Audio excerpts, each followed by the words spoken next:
Assalomu alaykum aziz Termiz uy savdosi kanali ashaddiy muxlislari, sizlarga biroz tanaffusdan so'ng yanada qiziqarli arzon uylarni chiqarishda davom etamiz. Hozirgi manzilimiz Ko'rturazli yubileyniy viloyat arxivi Malika restorani. Shaharning qoq markazi yuragidan uy chiqaryapmiz. Hozirdan like tugmachasini bosib, kanalni qo'llab-quvvatlab, obuna tugmachasini ham bosib qo'ying. Chunki siz bosgan har bitta like, podpisatsiya bizga kelgusi videolarimizda motivatsiya, kuch bo'ladi. Demak, tanishishni boshlaymiz. Hozir ko'rdingiz, koridorda turgandik. Koridordan kelishimizda chap qo'limizda sanozil birgalikda joylashgan. Ko'rturazli 80 litr aristonlar bilan remontdan chiqarilib qo'yibdi. Shunday kirib yashaydigan uy.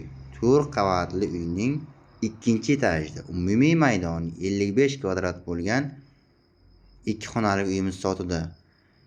Uydan ba'zi jihozlar chiqib ketiladi, ba'zilari qoladi. Yana ham kelishamiz. Eng asosiysi, bu uyimiz uchun o'ziga alohida Ko'rturazli aerofil, ya'ni o'sha oteplini o'tkazgan. Qarshimizda ko'rib turibsiz. Issiqlik tizimi.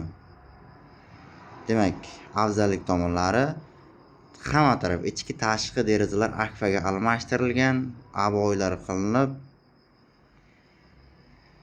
tayyor holatga keltirib qo'yibdi. Srochniy pul kerakligini sotilyapti. Demak, bu bitta xonasi edi.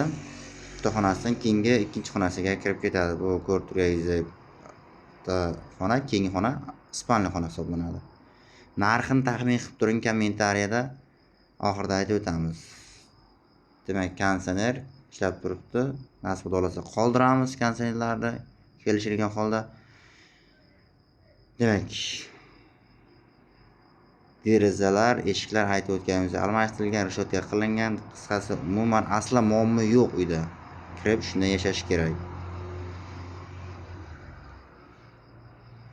Shunaqa 2 xonali arzon 2-etajdan uy suravergan tanishlaringizga, oilalaringizga tashab qo'ying. Bu spalni xonasi edi. Spalni xonasidagi ham garderob yaqinda yasatgan ekan.